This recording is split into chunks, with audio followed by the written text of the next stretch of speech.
Now, without further ado, I am delighted to kick off our first conversation with Larry Fink and Bill Gates, and I pass the mic to the host of that discussion, Becky Quick. Thank you so much, Zach, and want to welcome both Larry and Bill here today. It's great to see both of you. We're here to talk about the path to net zero, but I think it's probably important that we start with another number, and that's 51 billion. That's the number of tons of greenhouse gases that we spew into the atmosphere every year. And Bill, I'm hoping you can talk a little bit about how difficult the path from 51 billion to zero may be. Well, basically, every year that number's been going up. And so the idea that we're going to take that and now start to drive it down, and not just a little bit, but within our goal is to drive it to zero within 30 years, that's very, very daunting. And particularly if you look at all the areas of emissions, not just making electricity or passenger cars, but also the industrial economy, agriculture, heating buildings.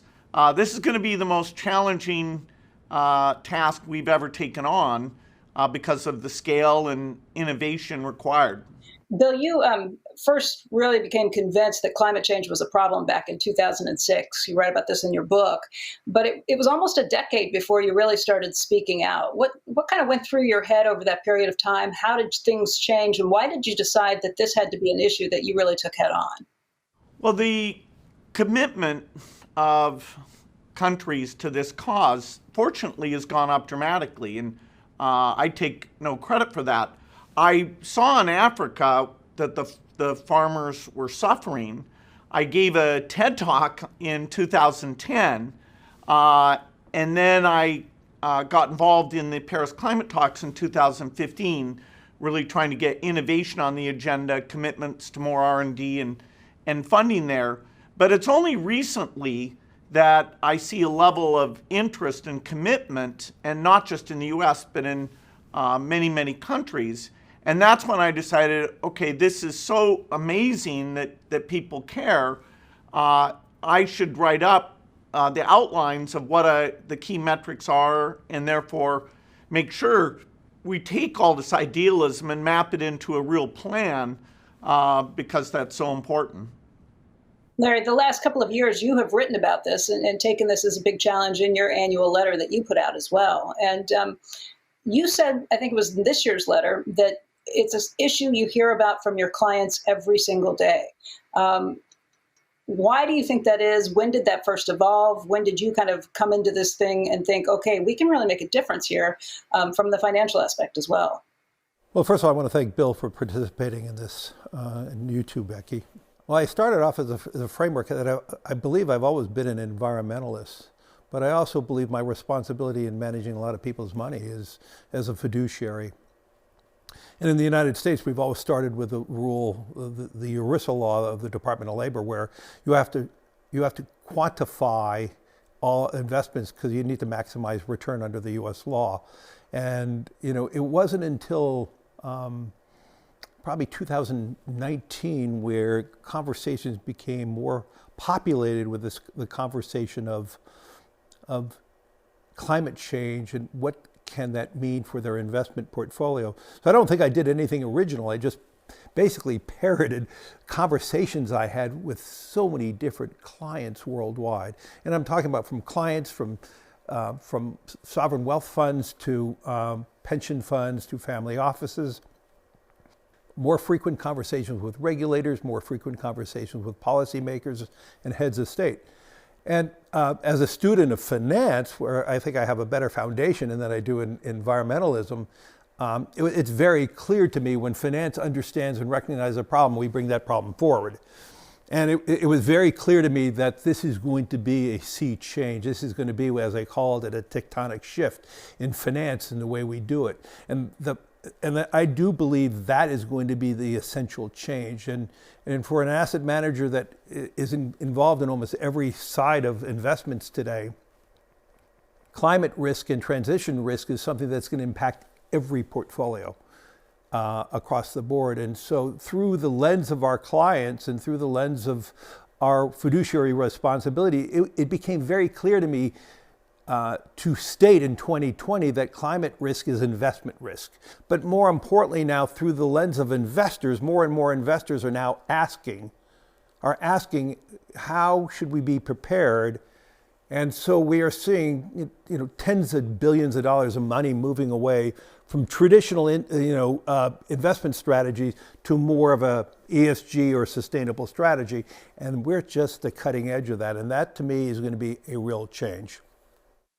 Larry, when you say you hear from clients and investors every day about this, do you mean that they are coming to you saying, we want to make sure we are on the forefront, that we are activists, that we are fighting against climate change and trying to do what we can to be good? We're worried about what's going to happen to our investments and that we're going to lose our shirts if we do something? Or are you hearing, hey, this is a big movement, there's a lot of money that's going to be spent, and we want to make sure that we get some of those profits? I would say yes to all of those, depending on the investor. But I would say depending on society's desire to move forward. In Europe, the European societies are expressing that they want to move fast. And so over the last 5 years, we've heard from many European organizations, pension funds, that they want to move very quickly towards a more sustainable strategy. In the United States, there has been a much greater reluctance, and much of it has to do with this Department of Labor fiduciary rule, and that's why it's so dependent on analytics and data to do this. But I would say more and more people are becoming more aware of this. They're seeing movements. The number one growth area in ETFs, as in terms of one vehicle for investment, are in sustainable strategies. That's the biggest growth rate we're seeing. So that's mutual fund movement, money moving into these ETFs. And so across the board, whether they are worried, as you framed it, losing their shirts, or they have a social view that they want to move forward in that, and that they're a big environmentalist. So there are many different motivations. And now in Europe, they're moving forward that they're going to be requiring many companies, or all companies, depending on the jurisdiction, to report under TCFD. And I would think over the course of this year, the Biden administration will probably move towards that direction too. And through all these activities, we are going to move forward. Are we going to get to where Bill is talking about related to having the ability to remove all carbon? No, we're just beginning this. Bill, I know you divested of your oil and gas holdings, I think it was a couple of years ago, but that's really just the first step in kind of what you are taking on this. You're really looking at the very difficult things of how do we do this from a technological point of view? How do we do this from working with governments? Can you lay out the steps? How do we get to zero? What's your plan? Yeah, so the issue of divestment, that alone won't change how we make steel or how we fly planes. It's a statement that people are making, and it's a fine statement, but whatever's done in divestment, we need massive investment. And some of that has to be for innovations that make that extra cost, what I call the green premium, the extra cost for being clean in an area, to try and bring that down. In many areas, those green premiums today, say for aviation fuel, cement are very high. You almost double the price in order to get that green version. And what we need to have happen is not only to drive that innovation, but also to drive a market. So as you scale up in volume, we hope to recreate what happened with lithium-ion batteries, where the price went down dramatically, with solar and wind. And so if you get that type of cost reduction, then the overall green premium across all areas actually becomes affordable. And you can turn to countries, say, like India, and say, hey, you should use the green approach, even as you house hundreds of millions and provide air conditioning and lighting and a richer diet, which are things that we take for granted, that they're still pulling together. You talk about that from your travels and from what you've seen. You're right. It's not fair to expect that people living in India or in other places are going to go without air conditioning, that they're going to go without the things that we take for granted for our kids, for being able to read at night. How do you live a better life and do that going through these expensive manners? What can you do, and what are you doing to bring down the cost of some of those very basic things that people need?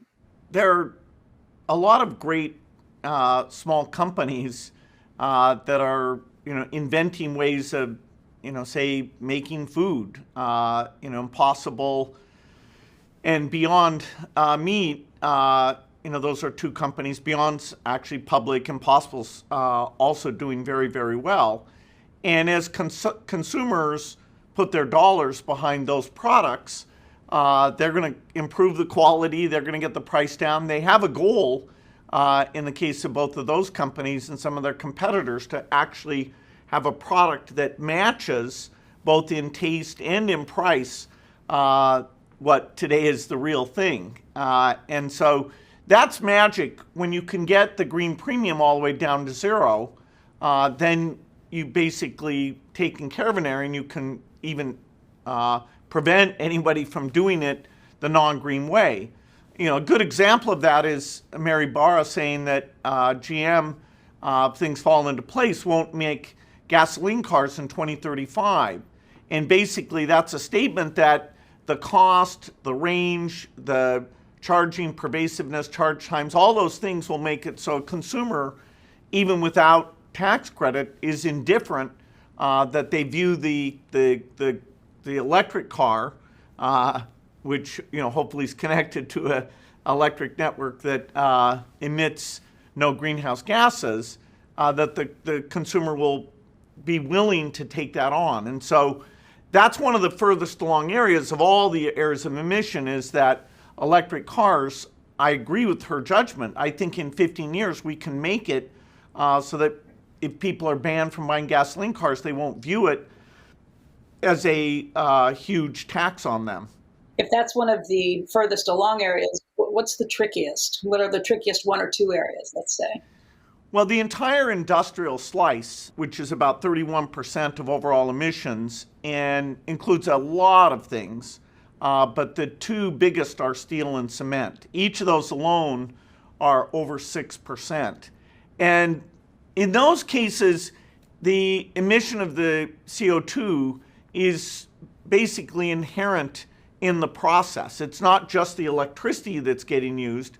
There's actual coal in that steel furnace that makes it work well. And when you take limestone to heat it, which is the key ingredient for cement, the chemical reaction there, calcium carbonate becomes other calcium compounds, and so the CO2 is coming out. And so those are very difficult. And the way that the metric that counts is that green premium.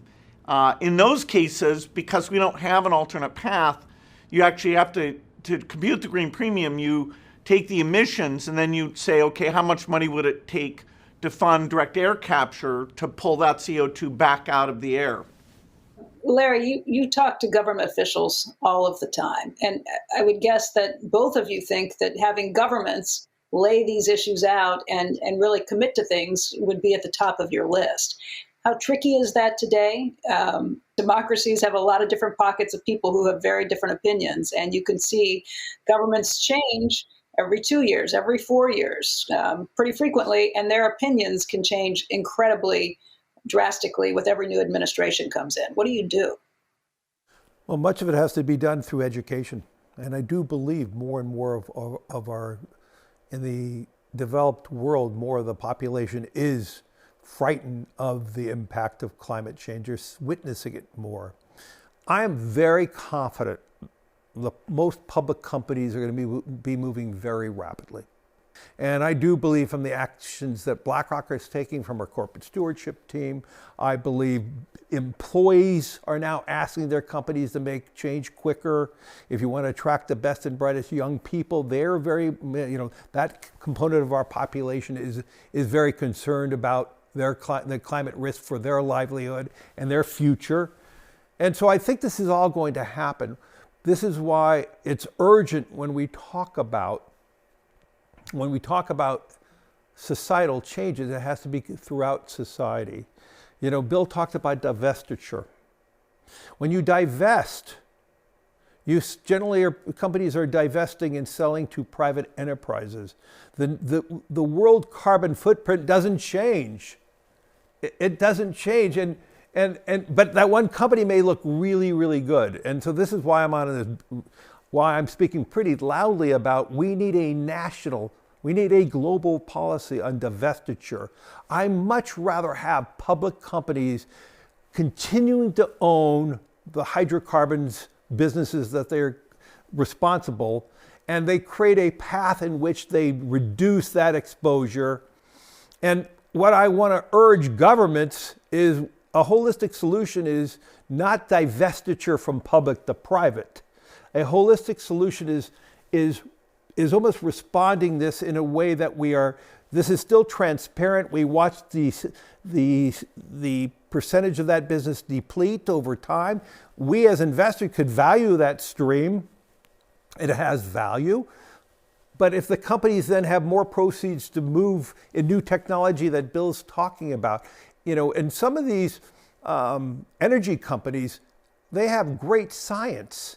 If they had more ability to take that science and focus on green hydrogen, focusing on different elements, we're going to move much faster. I think when you first wrote about this a year and a half ago, I think the reaction from some of those companies, like the oil and gas companies, was different than it was this year when you wrote about it again. Can you just talk a little bit about the reaction you've gotten from those companies over time?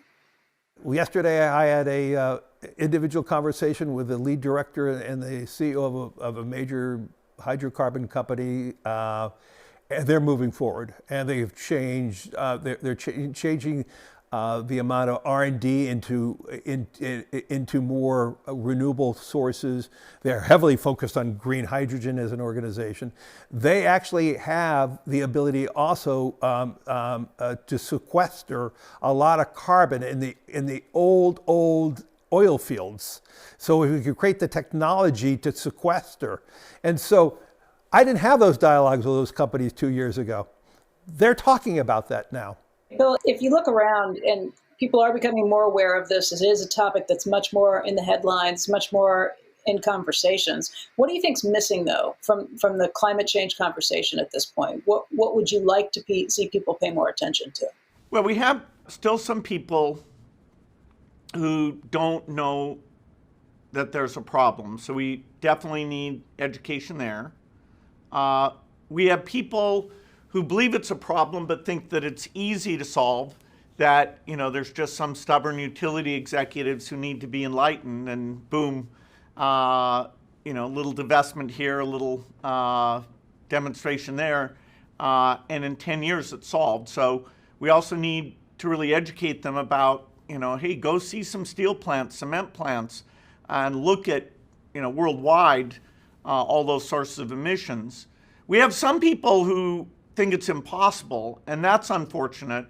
And so we should show them the innovative companies that in every single area of emission, it's weakest in the case of steel, but there are ideas that may become economic to bring down those green premiums. And so just saying that people believe in climate change, most of those people wouldn't be able to name the areas of emission. They would mostly think, hey, this is about electricity and passenger cars. And so just the depth of understanding, and to have a metric that shows them, is it going to be easy or hard, to solve this, I think that'll be helpful. And the level of activism is going to have to go up, because for companies whose emissions are ancillary, like a tech company, yes, they buy electricity, but they're not like a steel company or utility that makes that electricity. Those companies, they have the ones that are right in the emitting industries, they have to serve two masters. They have to have cheap electricity. The utility commission tells them what they can build, what they can't build. And so just disclosure alone, although it's a very good thing, society has to send them a clear signal in terms of their capital plant investment. when you build that next steel plant, should you build the one that's green, whose output is more expensive, or the one that's cheaper but still has very high emissions? And, so this is getting concrete. I would say this year, the quality of the dialogue about what needs to be done and why it's going to go higher is going up. And so maintaining that and getting young Republicans, young Democrats to really constantly view this as a priority. So really quickly, I saw a note from UBS that said that it would take $120 trillion for us to decarbonize the electric sector by 2050. Does that sound right to you? No, that sounds high to me. Okay, that's good because you know what's really happening on the bleeding edge of technologies with these things. So the amount of capital formation will be very, very high, but it still is doable. But we'll have to build more renewables 3 times as much per year as we built at the peak so far. And so yes, that can get financed if it's a clear imperative. Becky, let me add to that. Renewable energy companies are trading at double the PEs of traditional hydrocarbon companies. There is so much capital on the sides wanting to invest. At this moment, we don't have enough projects to invest in. Okay, so let's be clear. We could talk about in theory how much capital we need. We could get started now. The amount of capital standing around right now, waiting to find these projects, waiting to invest in these projects is extraordinary right now. The amount of demand outstrips the supply. And let's not worry about how much it will cost. Let's develop a national policy so we can put this money to work. I know the Biden administration announced a very forward-looking infrastructure program. We don't have to invest half of that federally if we created public-private investments together. We could get this done. And one interesting statistic, this is not money just for sustainability, there's $19 trillion sitting in M2 right now. Okay, earning zero. Okay, there is just so much money on the sidelines ready to be put to work. And I would love for more states, more naysayers to say, you know what, we're going to put we're going to do this, and the capital is going to be there. That leads me to my final question for both of you, which is, this is a really tough problem. You both have said that. What makes you optimistic? And Larry, maybe that's your answer. Is there something else that makes you optimistic, or is it just the idea that there is so much money waiting around that is eager to funnel into this problem? I look at the New York Times bestseller list, and Bill's book's #1. Can you imagine, even 2 years ago, that a book on sustainability and climate risk is the #1 bestseller in America? What is that telling you? Okay, it's telling you it's a great book, but it's also telling you of the interest and the growing interest and the change. And I believe that's a very important component. What is going on? Society is moving forward in a very rapid pace, and now we need the investment opportunity to put that money to work. Bill, how about you? What makes you optimistic? For me, it's seeing the innovation. A lot of these innovative companies won't get the economics right, but a lot of them will. And, so it's amazing. And I'm very lucky I get to sit and talk to those companies and help push them forward. The same thing that allowed the dream of a personal computer to become real now, we've got to apply that to these climate problems. Gentlemen, I want to thank you both for your time today. Bill, Larry, great to see you. Larry, thank you for the invitation to be here with you. I really appreciate it. Thanks, Becky. Thank you. Zach, we'll send it back over to you. Thank you, Becky, and thank you, Larry and Bill, for the vision and the leadership. It's interesting, when we talk about visionaries, we're usually thinking about their long-term views. And of course, climate change is the ultimate problem, requiring long-term solutions. But in listening to Larry and Bill, it's inspiring that these solutions are in many cases actionable today, right now. We're putting capital to work in carbon capture, geological storage, sustainable aviation. These are all proven technologies, but they need capital to scale. And in doing so, we're committing to a more sustainable future, and we're also driving investment returns. If you'd like to see more from Larry and Bill's conversation, we're going to release some unseen footage on my LinkedIn page, as well as on the BlackRock institutional website.